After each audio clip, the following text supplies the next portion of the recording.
Welcome to the Pindown, your Detroit Pistons podcast. I'm your host, Wes Davenport from Motor City Hoops and Detroit Bad Boys. And I'm Blake Silverman, writer for Detroit Bad Boys, covering everything from the Pistons to the NBA draft and the Motor City Cruise. We are recording here actually before the All-Star game, so when we get our next episode later this week, since we're recording on a Sunday, we'll be able to talk all about Cade and what he did on the actual night. But we also do want to just quickly apologize to any of our live viewers who are tuning in. We had been planning to do this on Friday night. Just had some scheduling issues pop up kind of last second, so we shifted this to today. But now, on the upside, we get to talk a little bit about that Rising Stars game with Asar Thompson. I actually didn't really watch All-Star Saturday night. I didn't have too much interest with anything going on there. But it looks like Cade did pretty well in that three-point shootout. So we got a little bit more we can talk about this time. Yeah, and shout out to you, Wes, for the quick schedule changes. It was totally my fault why we couldn't record the other night. But I'm happy to record before the All-Star game. So while we get the Rising Stars event and the All-Star Saturday, like you mentioned, before we have the actual, I guess, highlight of the weekend to talk about. Because, yeah, I've been a little, the dunk contest was like fun, I guess, because Mac McClung is just incredible and Steph Castle was really good. But overall, I've it just over time losing a little bit of interest. I don't really know like what can be done to until like stars want to be in the dunk contest. But it was cool to have Cade in the 3-point contest, although he didn't win, he didn't advance or anything like that. He had a decent showing. I didn't think it was an event that was really tailored for him. Like I wish we saw Malik Beasley in it, but fun to see our guy getting there. I think Cade would have been better suited for the skills challenge. I think they should have like paired him up with someone and got them in there and then put Beasley in the 3-point contest, I thought. Didn't he do the skills challenge He might have, year? Yeah, with Mobley? like the rookies like with team. A rookie team? Yeah, I think it was. Yeah, that's right. Yeah, I feel like that's just more his game. But Yeah. I don't know. It's just for fun, I guess. Like it's not a huge deal, but also Malik Beasley should have been in the 3-point contest. Like that's all I'm thinking. Should have been both of them. Get Cade up there so that face of the franchise, the superstar power, all that kind of stuff, and then also Malik Beasley to go and win it. Because he probably 100%. could have with the way he's shooting. Really easily. Quickly on the dunk contest, since I didn't watch it, I've gotten some, we'll call them like mixed reviews. So basically the vibe I've gotten is that what I missed was a lot of very impressive dunks that rarely happened on the first try, and therefore it was kind of boring. Is that like a decent summary of the night? What did you see? Except for Mac McClung. Like he's just and he like the interesting part about it is like he was getting it on the first try, so he was like the winner of the event, but he was on screen for much less than the rest of the people because he just went up there for like 10 to 15 seconds and he was good, and that was that. Andre Jackson from the Bucks, like the first dunk he did was just such a normal dunk. I was really confused by it, honestly. But yeah, I mean, I know Ja tweeted out after the dunk contest, like Mac might get him to like go up there. So maybe it will, this whole Mac McClung, like dominating the event thing will turn into getting stars back to do it because man, you need to do something. I think it can't just be Mac McClung going out there and stealing the show every year, even though I enjoy watching him do that. Maybe it's going to have the opposite effect. What if, I'm just spitballing here, because Mac McClung, credit where it's due, fantastic dunker. Not the best NBA caliber guard. He's doing really well in the G League, but NBA caliber guard. So not perfect there, but fantastic dunker. You just said he's doing all this stuff on his first dunk. Would a star player like Ja Morant really want to lose to Mac Right. McClung? That's the thing. Again, That's the thing. But it just takes one. Like one star has to just be like, okay, like I'm gonna get up there and beat this dude and like be okay. Like when Steph Curry did the 3-point shootout against Sabrina Ionescu last year, like he easily could have went up there and lost. Like he almost did. I think we need to get something like that, even if it's just I don't know, like maybe just like a 1 versus 1, like Mac McClung versus Ja or Zion or whoever it is. Like he needs some competition, and I think some of the bigger stars need to step up there. This is just reminding me of, or not future, former NBA superstar Jeremy Evans and the multi-year run he had. I don't remember if he won any of them, but it felt like for a while there in the early 2000s, he was just, you'd see that green Utah jersey every year in the dunk contest. Yeah, yeah. I mean, like the Vince Carter years, I was definitely a little too young to like remember outside of like what Me I as well. watch on YouTube, but I feel like that was just the golden era. And then there was like Dwight Howard for a little bit, and then the Aaron Gordon, Zach LaVine ones, I feel like were the last ones that you remember just I being feel okay. like I think our era was really the Nate Robinson Oh yeah. random like surge for the Y- 5'10" dunker just winning. Did he get two? I Yeah. think he got two, right? I think so. I think so. Yeah, I'd have to look that up to be sure. But yeah, Nate Robinson also just had like a kidney transplant. So, oh, No. that's amazing. Yeah, good for Nate. Hopefully everything's going all right there. Yeah, it was He was a great. fun player. He was Oh, really yeah, fun. seriously. Yeah. Would have been a fun Piston at some point too. I think at one point I wanted him to be in Detroit. I know. So he was New York. We're completely derailed here. We'll get back on these guys in a second. But he was New York, Chicago. Where was he when he I blocked think he was Yao in Ming's shot? I think he was in Boston for a little, right?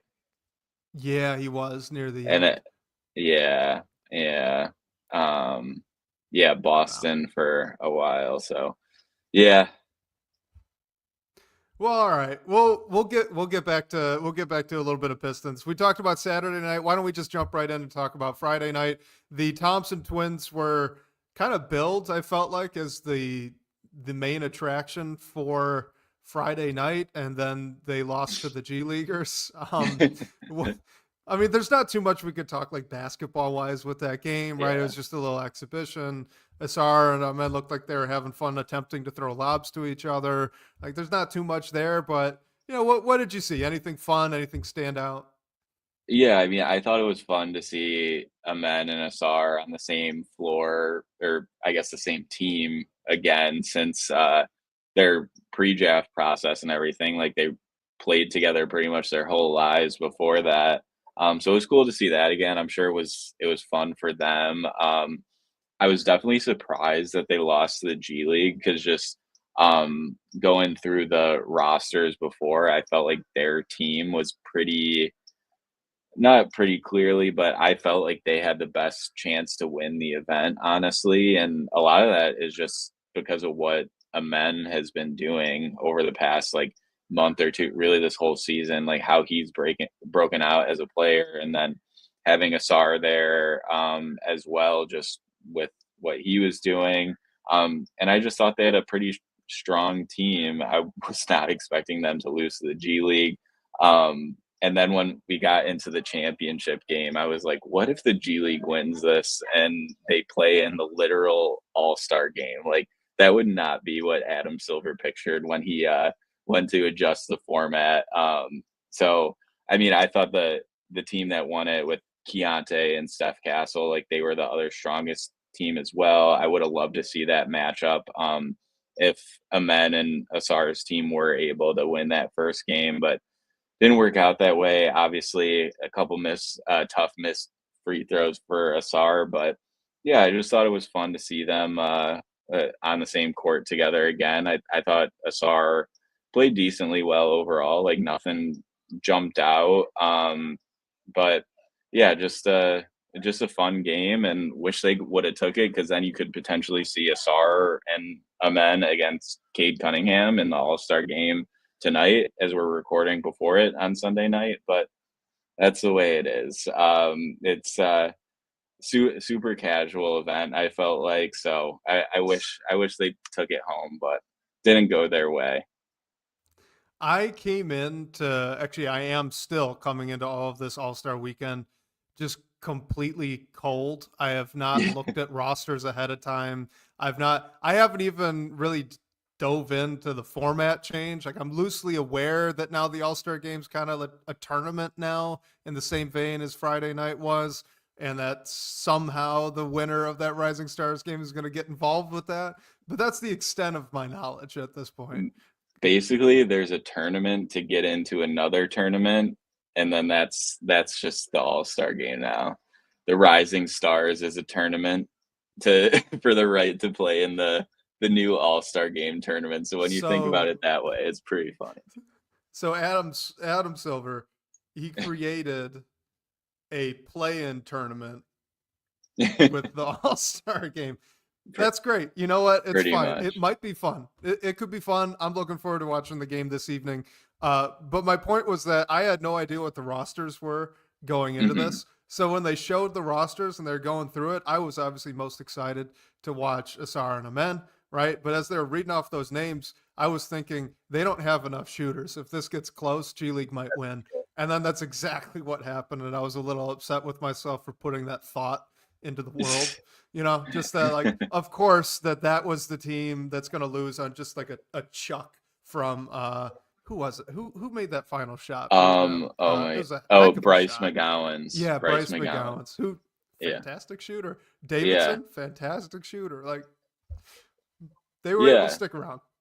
I mean, the G League team had Reed Shepherd on their team, who, I mean, just because of Struggled a bit, his, but yeah, his situation. So it was like, yes, there are a lot of guys who are just on G League contracts, not like standard NBA deals or even two-way deals, but overall they had a decent team, and like those teams come and maybe being a little more hungry isn't the right word, because they're playing in an event with all like the youngest guys who are still trying to prove themselves in the NBA. But it was the case even last year in the G League event when the team with Modest Buzelis, like he hit that winning shot over, I forget who it was, before he was even in the NBA, just as a draft prospect. So is I miss like the G League Ignite solely for the fact of like having those draft prospects able to compete in an event like this. But even without that program now,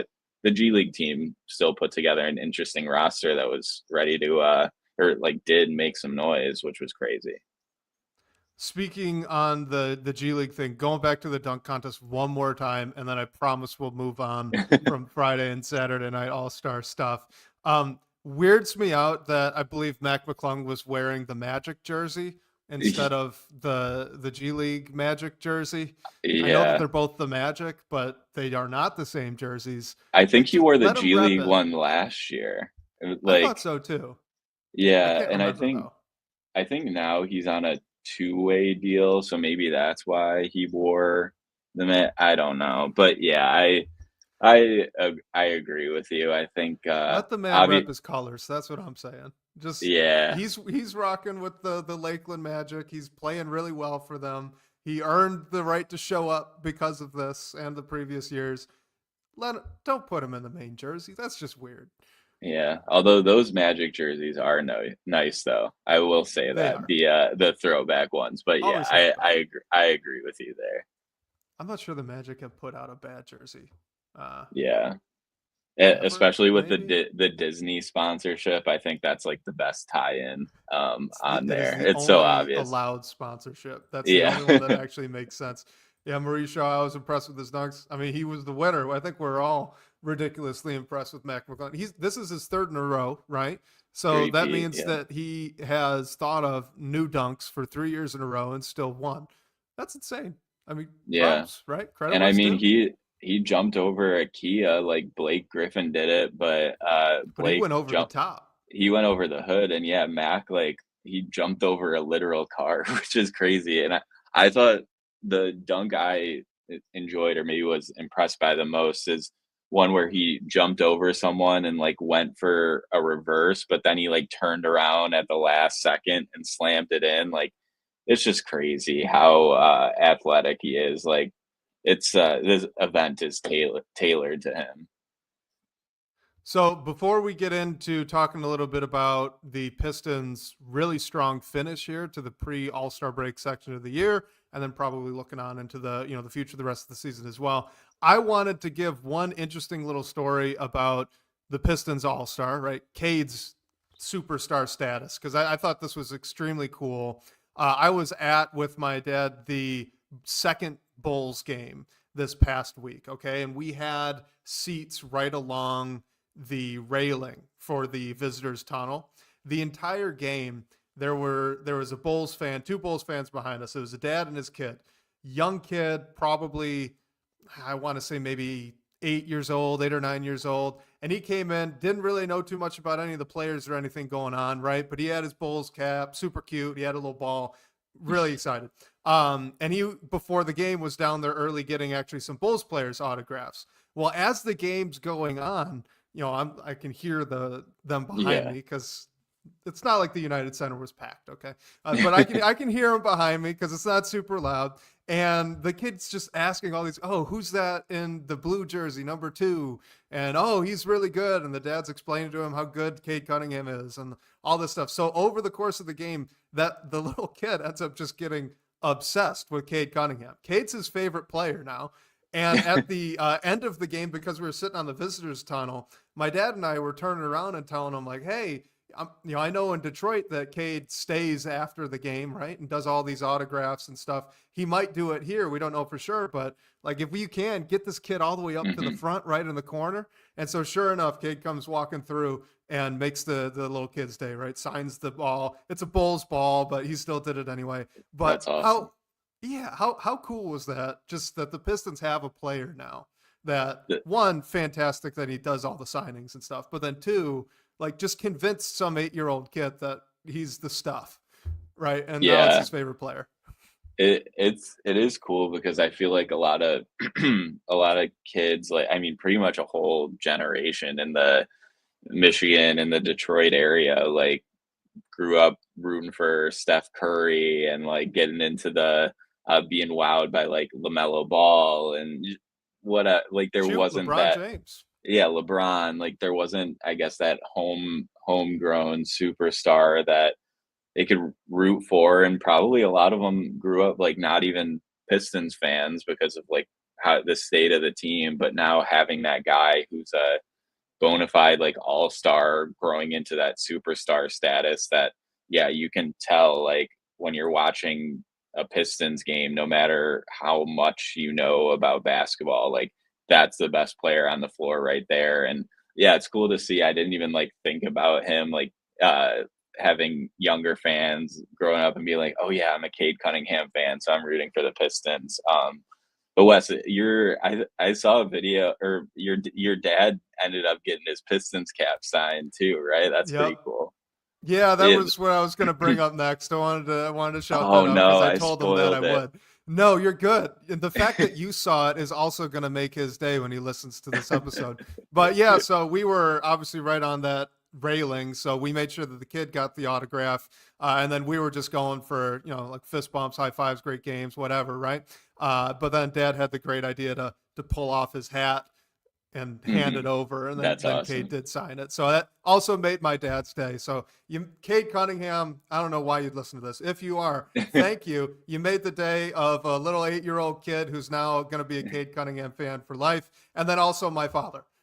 That's awesome. Yeah, Cade just seems like that kind of guy. I have a quick story too from a while ago that relates, but my dad lives in Arizona, and he went to when the Pistons were in town to play the Phoenix Suns last season, and this was maybe like a few weeks or a few months or something after my son was born. So my dad bought him like a Cade Cunningham jersey, the smallest size that you can buy, which I think he can probably wear it when he's 2 years old. But he brought it to the cute. and he brought it to the game, like hoping maybe he'll get signed. I think he probably had similar seats to you, somewhere near the tunnel, and it was a road game on the West Coast, so like not a ton of Pistons fans. So I don't think Cade was like planning to sign it, but my dad like held up the jersey, and somehow I think it was someone like closer to the tunnel like got his attention, and he went out of his way to like sign the jersey. So I can say that my son's first ever jersey is like a signed Cade Cunningham jersey. So yeah, total good guy. I have never heard anything but nice things about him, and like the interactions he has with fans, and it's super important when you're any athlete, but especially a superstar like his, because he can really that kid's like, oh, I like this player, and then Cade gave him a reason to like be a fan for life, you know. So just awesome guy, and really happy for all the success that he's seeing too. Yeah, me too. It's just so cool to now have that level of superstar, right? Because Hmm. that's actually what this is. This is what this looks like. This is a player that's so good that even other fan bases are going, "Wow, like I want to root for that guy, even if I'm not Yeah, going to root for the team." And I can't think of, maybe other than like Blake Griffin, who had kind of established that yeah, already by the time he came to Detroit. But now it's homegrown, right? Drafted, developed. The one other thing that I'll bring up, you can, if you find the video on Twitter that Johnny Kane tweeted out, and I retweeted because my dad was in it. You could see him getting his hat signed. Weirdest thing, someone handed Cade, I think this was in the video, but I saw it with my own two eyes. Someone handed him a balloon. Like the Bulls were handing out little like Bulls horn balloons, and Cade signed it. And I just, this wasn't a kid, right? This was, looked like maybe college age guy. I just want to know what the plan was there. Like, what happens when the balloon deflates now, right? Like, yeah. what was the plan there? Oh my gosh, that's funny. You have nothing. I mean, people probably don't really have programs anymore. I feel like that's what you would what you would use to get signed if you didn't have anything. That's yeah. I've never heard of that one before. And Kate's probably just signing whatever he sees Oh in yeah, front no, of he's a him. machine at that point. He's just going. But yeah, so basically, he got handed the equivalent of a balloon animal. He signed it anyway because great guy, of course. But like, I just, how you gonna try to keep it inflated for the rest of the time? Like, but it's, I don't Oh know. my Make gosh, made no that's sense to me. hilarious. Made no sense to me. That's hilarious. All right, let's get into some of the questions that we got this week.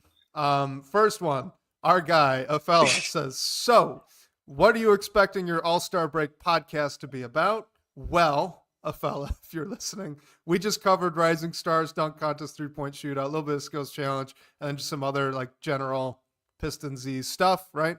And then now looking forward, we got a couple questions on Jade Ivey, Asar Thompson, Jalen Duran, and whatnot. That's kind of What it. I think he means here, like, what were you expecting it to be about? Maybe like before the season. So maybe we can take it that way, because like I certainly wasn't expecting to talk about a Piston in the 3-point contest, or a Piston in the All-Star break, or a team that was over 500. And I mean, we've said it so many times, like, just can't believe how quick this turnaround has happened. But it, like, moments like the All-Star break, I feel like are really a time to pop pop around and look at like how quickly this thing turned around, and how incredible it is. Like Bobby Marks on ESPN the other day said the Pistons are the best story in the first half of the year, and like I would agree with that. Obviously, I pay much closer attention to the Pistons than any other team, but like the turnaround's incredible. Yeah, I don't know how any other team hasn't even an argument at this point. You had Yeah.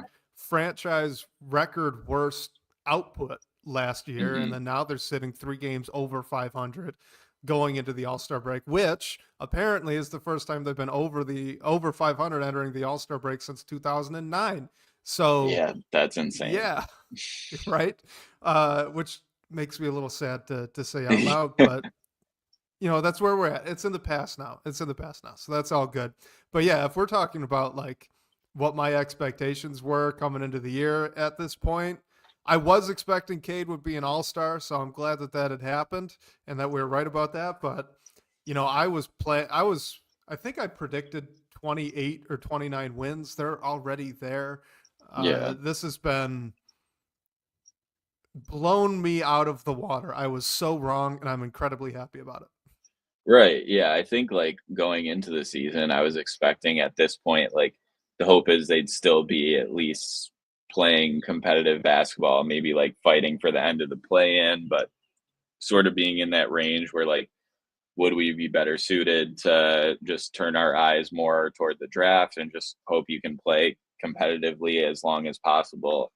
So at this point, like, since the All-Star break was so close to the trade deadline, I figured like maybe we'd be talking about that, potentially Cade in the All-Star game, but I thought this would be the time that we kind of started to turn our gears toward the draft season a little bit, which we pretty much like won't have to talk about very much this year, especially because it looks like that first round pick the Pistons is finally gonna get conveyed, which will help them in the future too with like trade markets. Yeah, it'll make this year's draft a little boring potentially, but I mean you can't compromise that for just the season that this team has had and how they're clicking right now. It's really just nothing short of incredible.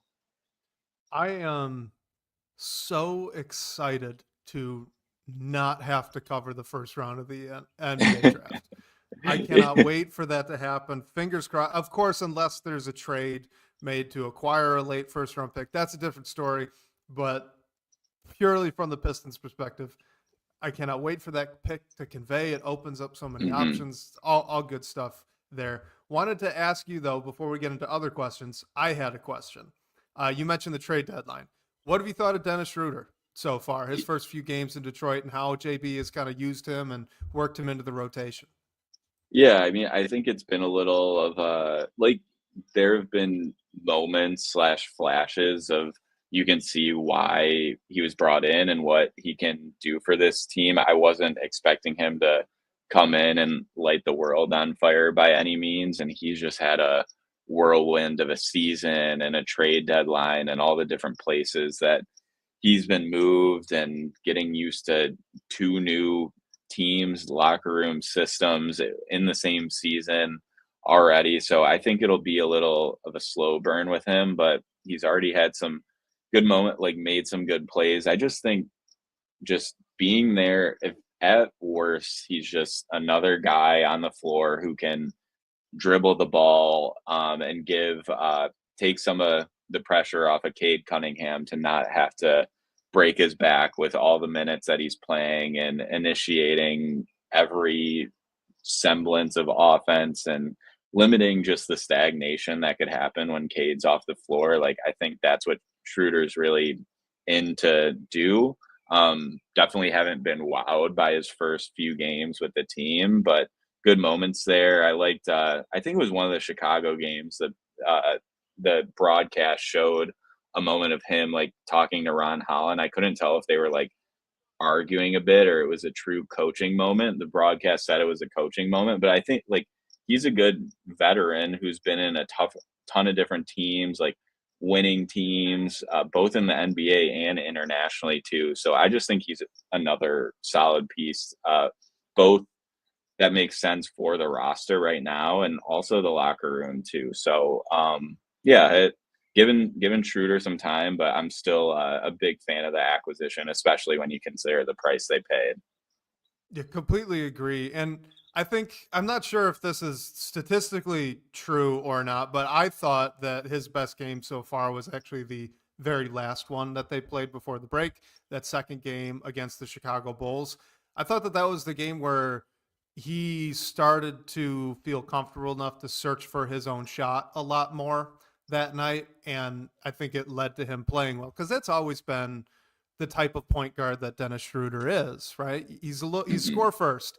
Yes, he's a guy he can orchestrate. He'll get others involved, but he's a score first point guard, always has been. So when it finally looked like he got comfortable enough to let that shine through. And now I'm really excited to see that play out now the rest of this season. Having another guard who can organize the offense a little bit, but also really be a threat with the ball in their hands that the defense has to address every single time.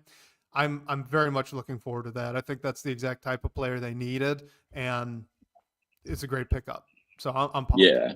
Yeah, definitely waiting for those scoring outbursts to come, because like I know he can do it. I think it'll just I mean the break, he's getting time right now to get used to everything and probably take a little bit of a break himself. So yeah, I'm confident that that stuff's to come. But overall, as long as he can be a calming presence when Cade Cunningham isn't on the floor, like I think he's done everything you'd ask him to do in that scenario. Some of those lineups with him and Cade have been pretty interesting. I've thought they Yeah, haven't really led to anything yet. There's been no, massive output or anything crazy happening when those guys are on the court together, but it's at least intriguing. It's shown enough to, I hope to see it a little bit more. I hmm like the idea of it. yeah, yeah, 100%.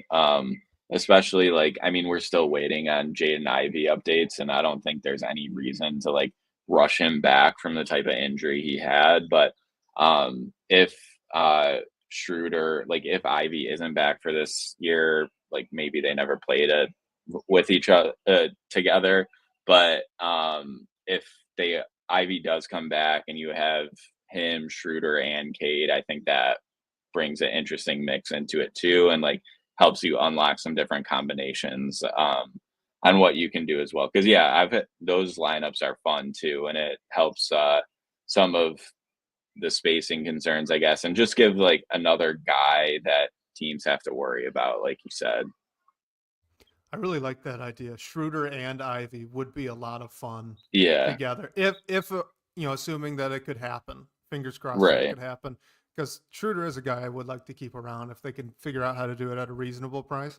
hmm But yeah, that pair would be, at least offensively, quite a bit of fun. Any Yeah. final thoughts on Dennis Schroeder before we move on to a question from an OG? No, nothing in particular. I think just like mainly just might need a little bit of time with considering Yeah. everything he's been through this season, which is just a total whirlwind, especially at the trade deadline. So, yeah, I'm interested to see how he comes out of the break because I just think he'll get better with time. So last week we had one of the OG Pistons podcasters, Laz Jackson, on with us, right? Well, now we got a question from his co-host. Shout out to Ben Gulker from Detroit Bad Boys.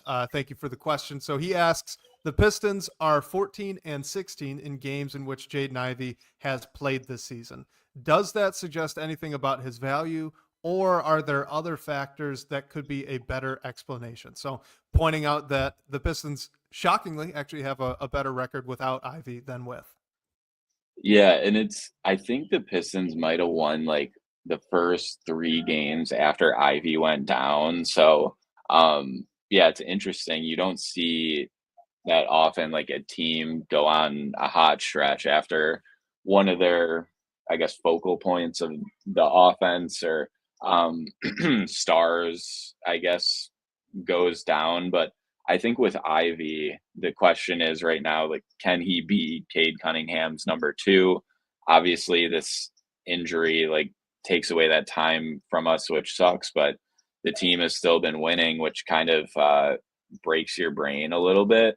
So I think I think it might speak to the fact of like this team is still looking for that second scorer next to Cade. And could it be Ivy potentially? We don't know. We'll need time to see it when he gets back. But overall, just in terms of this stretch since Ivy's went down, I think it is more geared toward just some guys playing better. Like during this stretch, Jalen Duren has improved. Asar Thompson has played his best stretch of basketball. Like Malik Beasley has shot out of his mind at times. So I think it's just the other guys playing well, and I don't think it's an addition by subtraction scenario like at all in the slightest. I think it's just this group banding together and finding a way to win games, which we haven't seen from this team in a long while. And there have been some problems when Ivy's went out, like before the trade deadline, just talking about getting that second on ball guy who can take the ball out of Cade's hands, or just when Cade's off the floor, just being able to guide offense. So like Ivy was that player before he went down, so you're still missing that.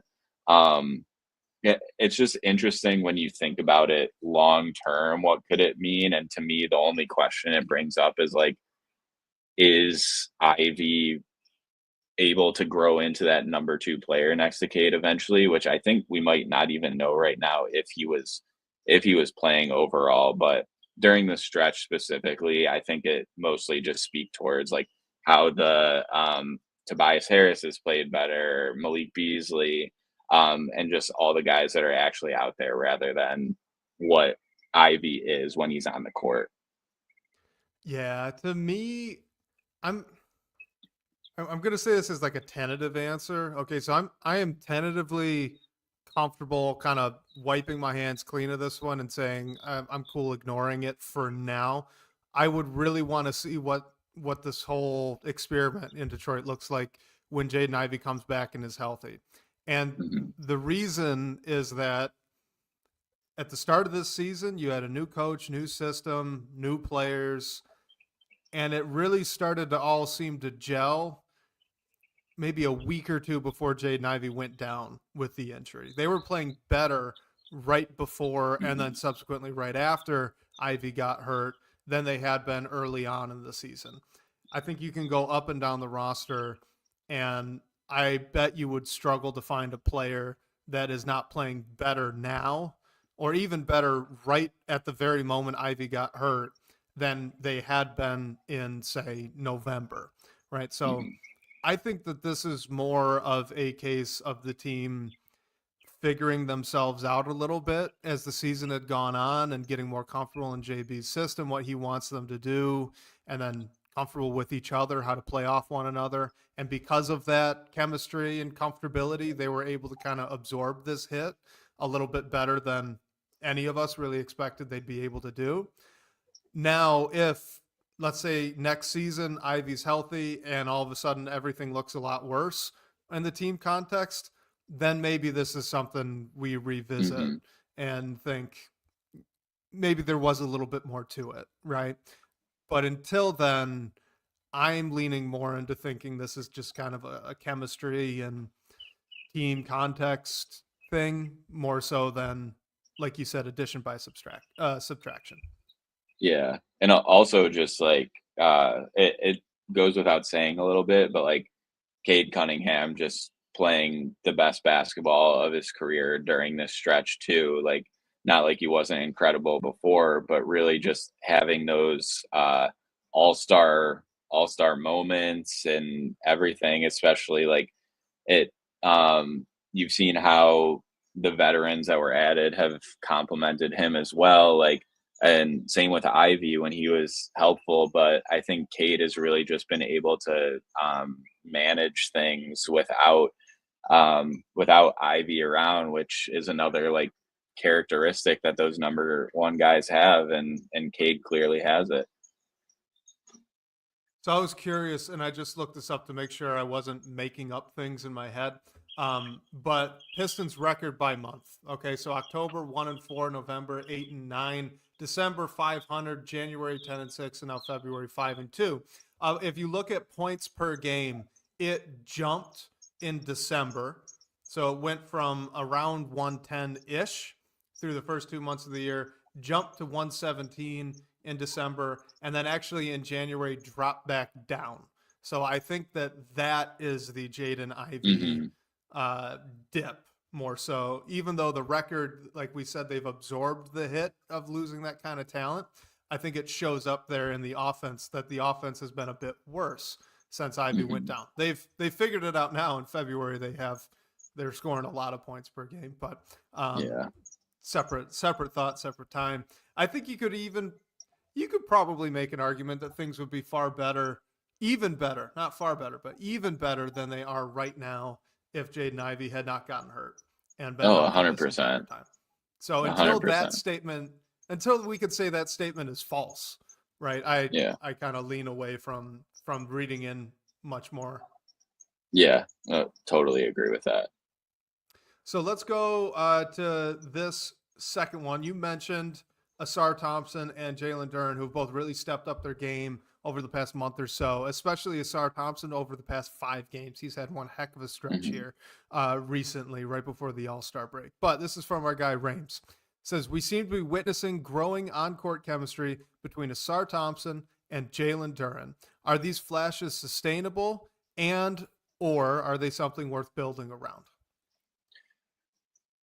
So, okay, I think in like the context that they're playing in right now, it's certainly sustainable. It's just like the long term, I don't know if any team in this league is going to want to play consistently with 2 players who not even can't shoot threes. They just like don't shoot threes. Like, I just don't know if we really see that across the NBA anymore. Hey, So, Blake, quick leading question. When is the last time Asar Thompson made a 3 or even like, attempted one? 15 games ago is the last time he made one, and 9 games ago is the last time he took one. And I mean, Jalen Duren, I think he It's never hasn't unless it's a taken heat. a 3. He hasn't taken a 3 this season. So, and yeah, like, why would he? That's not a slight against him, but like, I just don't know. Like, maybe it's a long-term bench lineup. Like, I don't know if they're both in Detroit long term. They sign extensions here. I just think your main group, your starting group, the group that you finish games with, I don't know if you're gonna always want to have 2 guys out there who don't shoot, because that just puts more pressure on Cade, Ivy, Malik Beasley, whoever's out on the floor.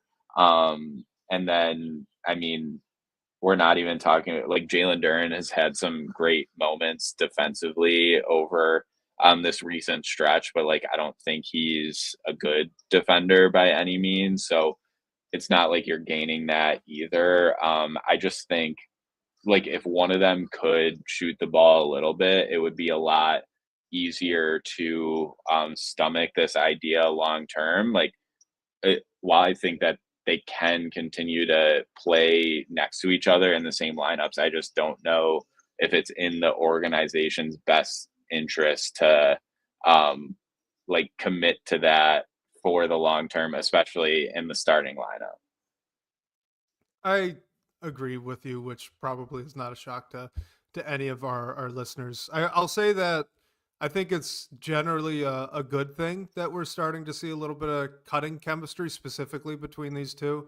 I would think that Asar Thompson in particular has, over the past 5 or 10 games, gotten a lot more selective, I guess I should say, selective about when he cuts and how hard he cuts to the rim. So he's noticing the opportunities, and he always kind of had, but now he's attacking them more at the correct time with the right sort of pace, which is a skill, right? So he's learning that skill of cutting, and to me, that's where I'm seeing more of that chemistry coming through. So actually, when Duren has the ball, less so than when Asar Thompson has the ball. Not to say that it's not existed in the other way, but Duren on the high post and then Asar making a cut.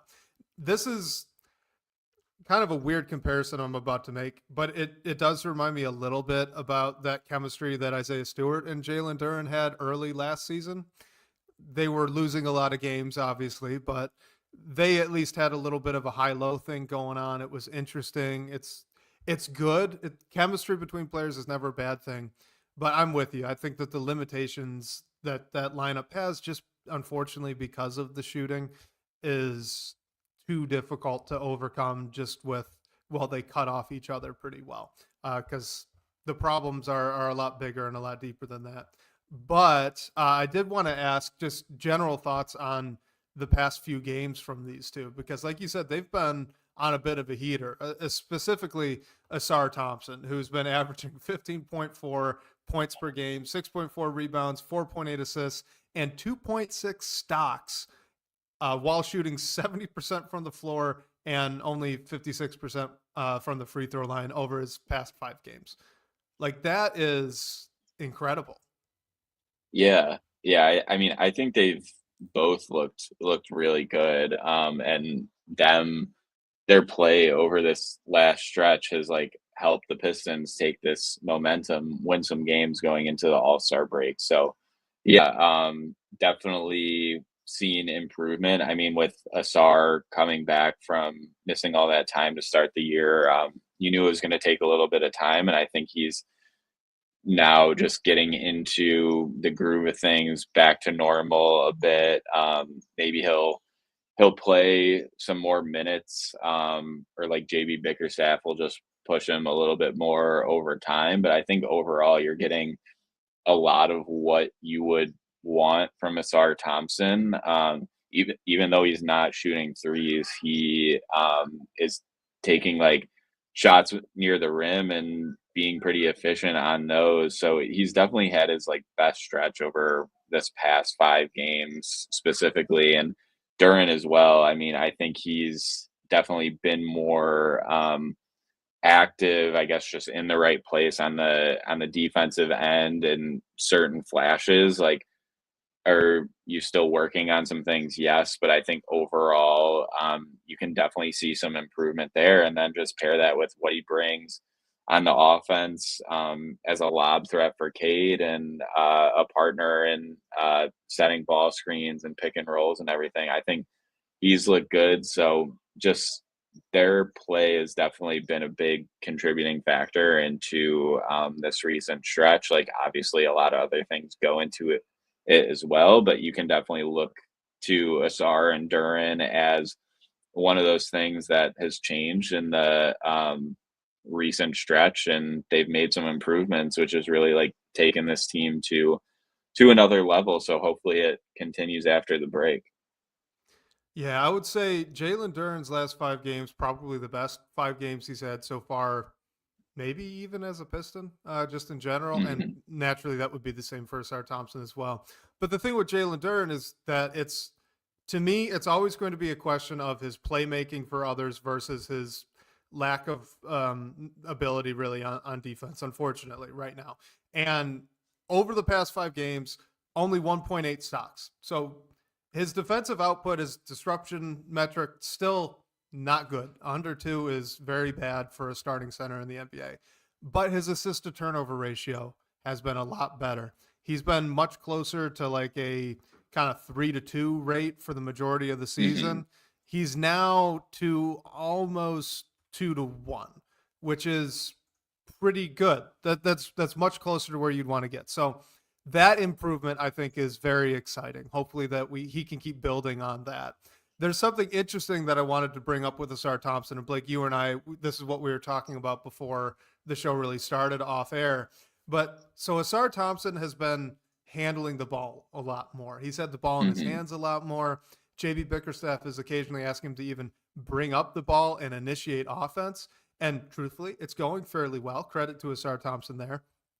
But I had been noticing that it doesn't really seem like he's scoring much out of these ball handling reps. It's more just kind of get the thing moving with someone other than Cade starting the action, which is good. So it has value. I don't want to diminish that.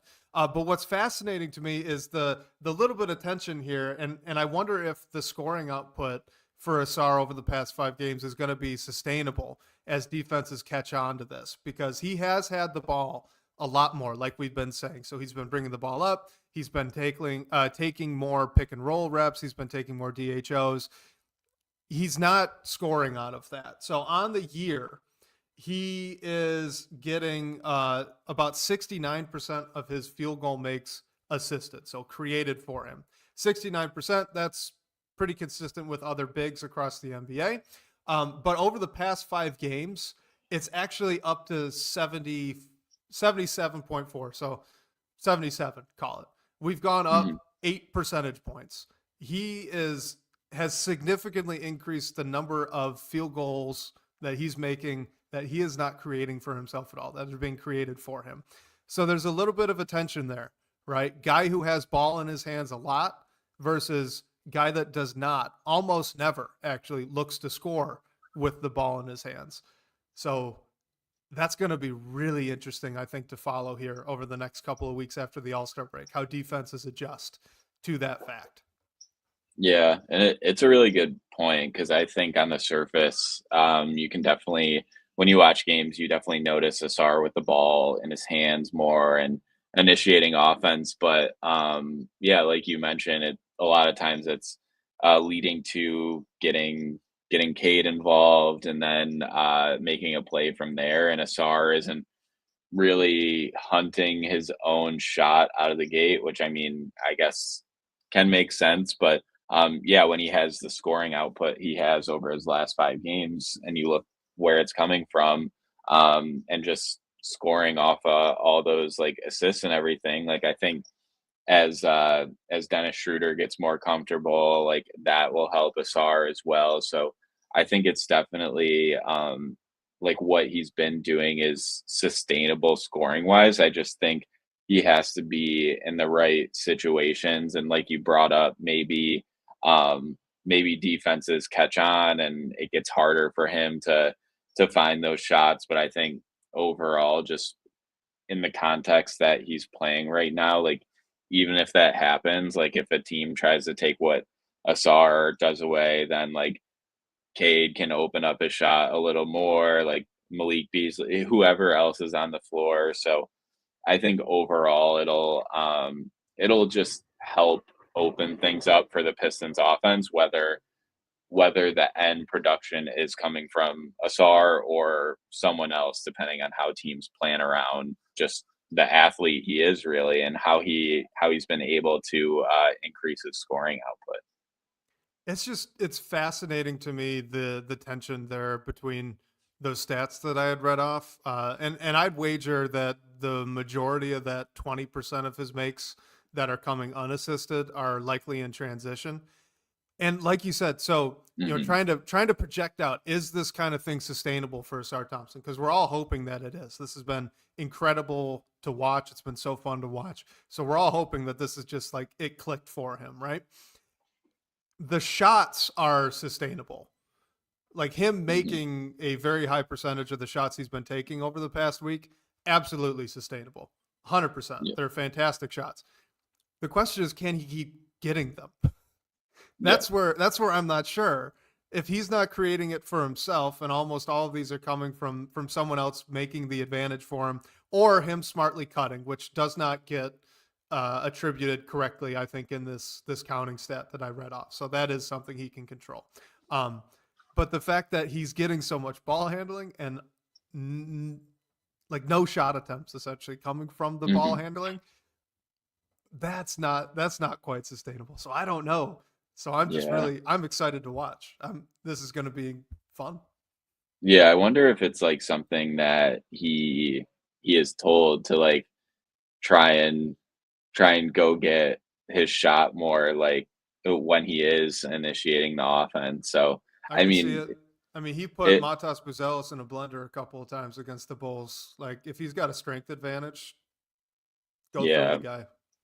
Right. It's interesting because of like where the team is right now, and like fighting for play in and play off positioning and hoping to get like a 5th or 6th seed or whatever, however high they can go. But so will we see a ton of new things? I mean, I think you will, just because of where the team is, like, and how they've overachieved. They don't really have much to lose, honestly. So yeah, maybe it's an adjustment that we see JB make coming out of the half, because I think that would be incredibly fun to watch too. I would definitely be interested in asking Asar to try to attack and be a little bit more physical. He's not his brother, right? So Amen can play kind of the finesse game, but I would be very intrigued to watch an Asar Thompson attempt to play some bully ball. I think he's got the skills to do it, and I'm intrigued. I want to see it a little bit. Last serious question we got today. This is from the live chat. Maurice Shaw, appreciate you tuning in, man.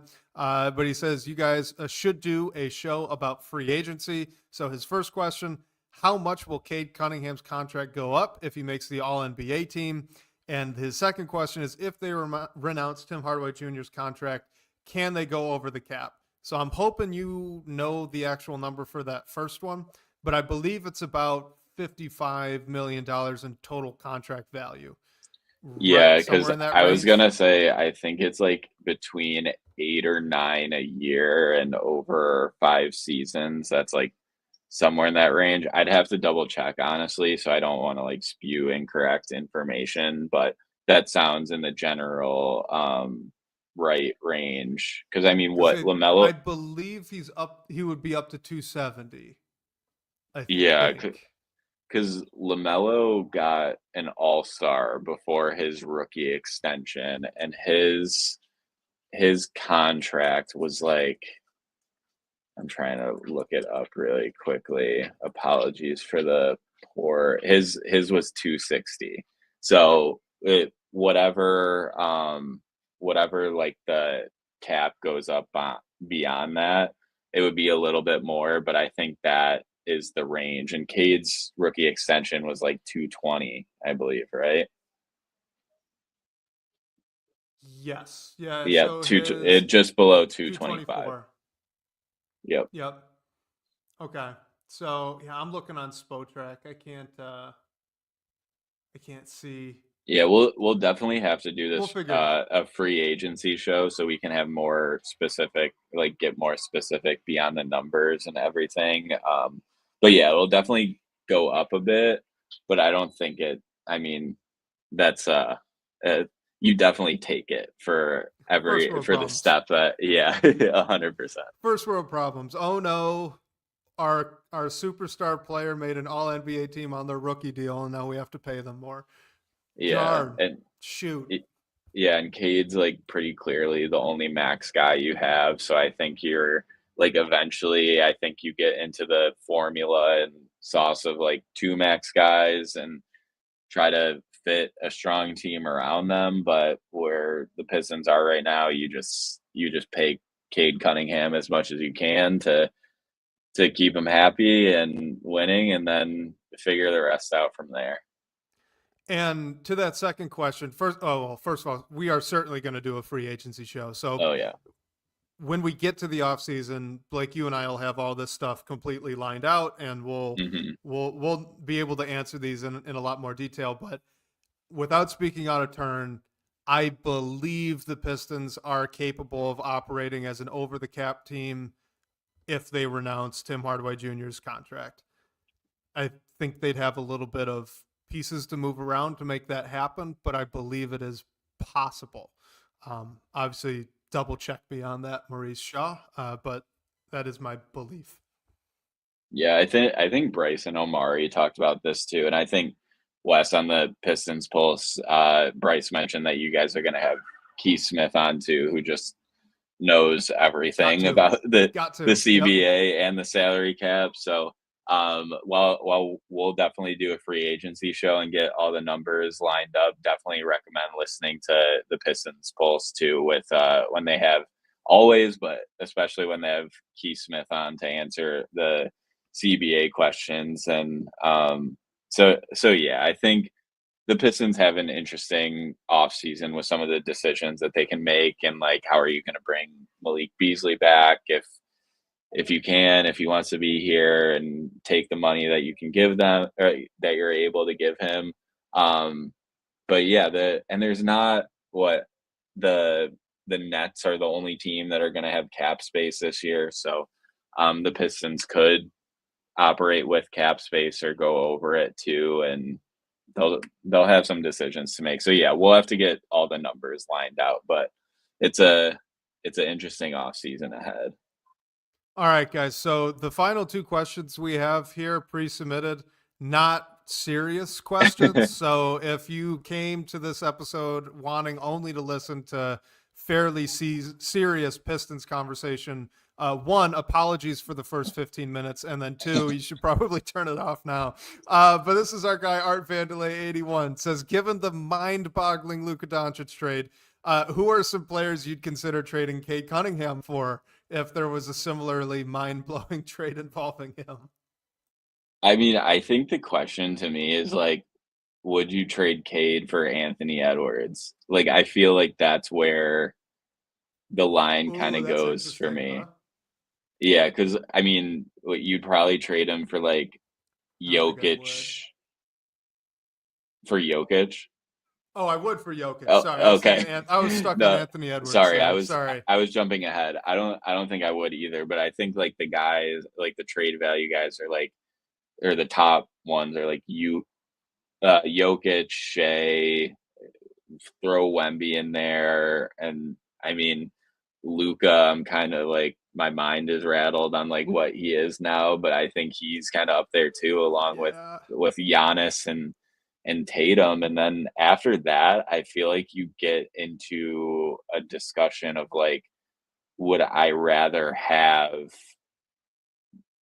I'm trying to like think of a name right here. Like, okay, what about Jalen Brunson?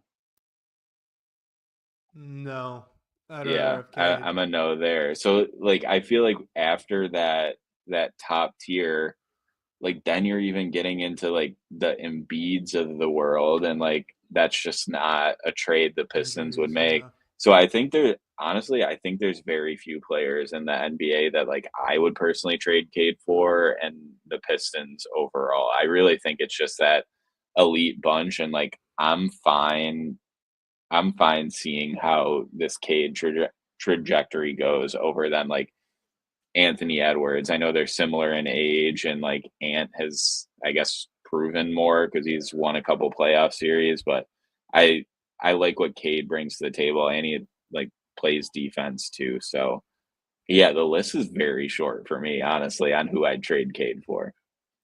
Shockingly short list for me as well. I think the general answer, so without naming specific players, I think my answer here is MVP contenders under the age of 30. Because Hmm. like I love Giannis. I wouldn't really want to get rid of a 23-year-old about to enter into the post rookie max extension for Giannis at this point in his career, right? Just in Hmm. terms of like, I would rather have a window open a very long time than for a short amount of time. Okay. Hmm. So you'd be looking at, Luca, Shea, Tatum. Anyway, am I missing any other MVP candidates under 30 right now? I don't think Mm, so.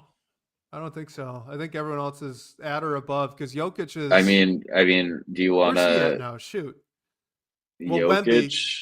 Wemby's one because Yeah, I think you could Wemby. just throw him into that category Jokic now is anyway. 29, so he's right There you on go, the. Jokic. I'd do it.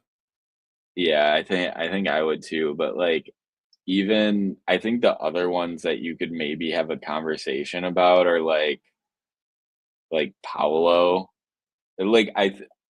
I personally wouldn't, but I think like if people outside of like the Pistons universe were having this conversation, I'm wondering like some names they'd bring up. I feel like it's like Paolo's in that conversation, maybe Halliburton, and none of those are like I'm I'm running to the phone to make that deal, you know. They feel lateral, even if they Yeah. maybe aren't Like what's the literally. point? Yeah, yeah, exactly. Because like I love Paulo. I think Paulo's a great player. I also love a guy like Chet Holmgren, who I know hasn't proven a lot yet, but is fantastic every time he's been healthy. And I Yeah. mean, look, I think to varying degrees, it's the upside with those guys is very similar to what you have already with Cade Cunningham, bird in the hand. I'd kind of just move on. Same thing with Halliburton. Like I love Mhm. Halliburton. We said the last time the Pistons play them, he is so fun to watch. I love watching Mhm. Therese Halliburton play basketball. But him and Cade fairly Yeah. similar at this point. So Like I think the tier of players that we're talking about, it would be very difficult to get one of them in addition to Cade, but I think like we're dangerously close to the tier of like players you want to get next to Cade. Like Jalen Brown, I feel like is a player that you absolutely would not trade Cade for, but he'd be a guy that's like, okay, let's see everything we can do to get a package together to put him next to Cade. Like something like that, I feel like is where the Pistons are right now. Like yeah, I don't know. I'd really trade Cade for anyone. I'd be shocked. I think Shams got hacked like everyone thought he was with the Luca trade. so I guess the crazy thing thinking about this a little bit is just just where this all is, right? So if Cade Cunningham makes an all NBA team, that means adjusting for guys being healthy and therefore, or not healthy and therefore unable to qualify for it, he's top Mm-hmm. 15. You can probably expand that out. So he's probably right around top 20 players in the NBA. And your MVP caliber guys are your what? Top like 7, top 8 players loosely. So Mm-hmm. he's in the range of borderline for that Mm-hmm. conversation. If he could ever somehow get into like a top 10, not like you're right on it, and you're talking about a 23-year-old about to enter, it is, Yeah. he's in a crazy class of player, which was to your point, right? Thinking about Yeah. players that you'd want next to him, but not necessarily trade for. And those are all stars in Right. their own right. And Yeah. it's a wonderful place to be. I'm very happy to be sitting in this spot right now and having this conversation. Yeah. He's so clearly like untouchable, even though my brain's kind of broken and like, is anyone untouchable Right. after Luka Doncic got traded? But that's where he is. Like, I don't think there's just no reason to even, it's a fun thing to talk about, definitely. But yeah, no reason it would ever actually happen. This is all just reminding me of a Kyle Metz. Shout out Kyle Metz, but Kyle Metz for a while had a hypothetical. Would you trade Cade Cunningham in a first round pick for Luka Doncic? And Hmm. my answer was always yes at the time. I think now, I mean, do you even need the first? Yeah, yeah. I mean, you definitely like Dallas would have called Maybe that you trade would. in right Yeah, away. they would have. They would I have. also Wild, wild I'm not picks. gonna put bad things into the universe, but I felt like one of my thoughts after the Luka trade was like, is the Mavericks end game to somehow get Cade Cunningham to Dallas just Oh because God, of the hometown tie? But that better not would be. not, yeah, that would not Let happen Let the for record show that years and years. despite this conversation, I have zero interest in ever trading Cade Cunningham unless he explicitly asks to leave. That Yeah, is where I'm same. at. So Same. Yeah, 100%. And yeah, if the Dallas front office was thinking that far in advance, I'd be pretty impressed because I do not think they are.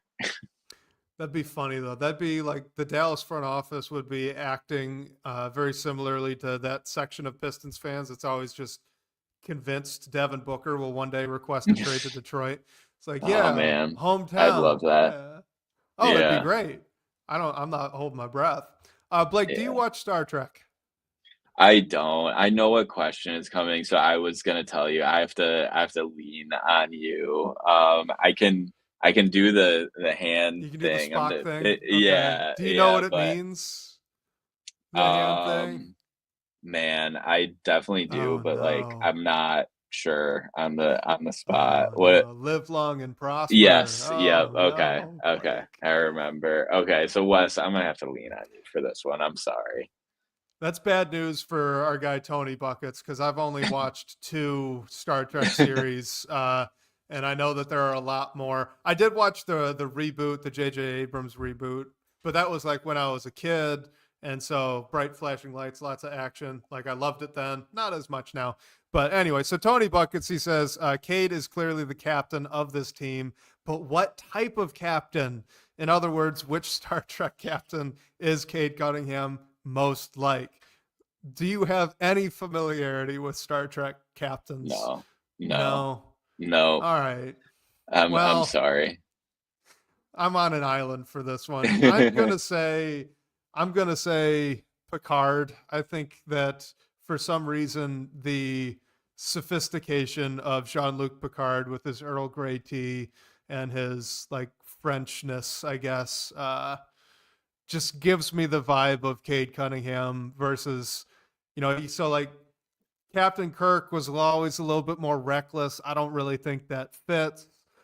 We've now really exhausted the list of captains that I'm really familiar with. I know that there are more. I'm struggling to pull the names out right now. It's been a while since I've watched Star Trek, but I know there was which was the series with the woman who was the captain. She was great, but I also think she was a little bit more of a maybe like the risk taker type. where Picard really was not. It's really the reservation of Jean-Luc Picard, always thinking first, gives me the Cade vibe. So that's what I'm going with. Well, just to tell you how clueless I am, when you first said Picard, I thought it was like a thing or like a group of people and not Oh like a no. particular person. So yeah, Oh we'll have no. to lean on the support of maybe the comments after this We to share their thoughts too, since I wasn't able to bring much to the table here.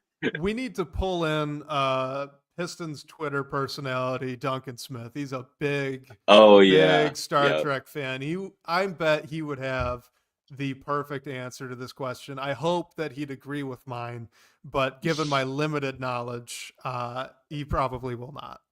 That would be like me pulling the needle out of the haystack right away. That's a great point. We'll have to save this question like in our stream Definitely. just so we can go back, and we'll have to get Duncan on one day so we can ask For him that sure. again. For sure. I'll tell you though, Blake, if you have any interest in like sci-fi stuff, and it's more like a little bit more heady sci-fi more than sci-fi action, Star Trek, fantastic, great shows, I a lot of good I stuff. do. Yeah, I would like it. Here's the I've just warning never though got that I to want it. to give you. Here's the warning. There is so much Star Trek and it Yeah. varies wildly in quality. So Okay. you will if you dive in, it is a deep rabbit hole and sometimes not worth Oh it rabbit boy. hole, but the highs are fantastic. So the Okay. Next Generation series is fantastic TV, I think, Okay. especially after Well, about season 1.5. well, when I have like a lot of time to kill, I'll think about it. But yeah, it's something on the list for sure because I clearly cannot contribute to any conversations about it, and I love being able to like just like when someone brings up a movie or a show, like talk Yeah. about it. And this is one of those that I just don't have much about. All right, last thing then, since I mean, this is an all-star break podcast and we're already over and we're off track. So what the heck? Invincible, you watching Invincible? No, what is it? What? Oh, What's Mike, invincible? no. What's Oh, I thought for invincible? sure. Amazon Prime, the it's an adult Oh, cartoon, the superhero, kind of like The y- Boys, but not. I've heard of this. I haven't watched it. I should watch it. You should. I'm That re- is fantastic. yeah, I'm really excited for White Lotus. The new season is premiering tonight. That one I've not watched. It's really good.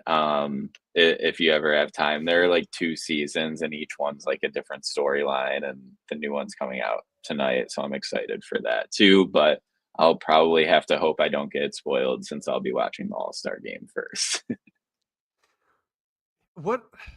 I've seen like 2 ads for White Lotus. What is White Lotus? What is this? So essentially, the plot is like each season is like over a week at a resort, and it just follows different people and families who are there at a time. And Oh, is there's a this reality TV? Is that what this no, is? no, no. Okay. Oh, It's thank God. not.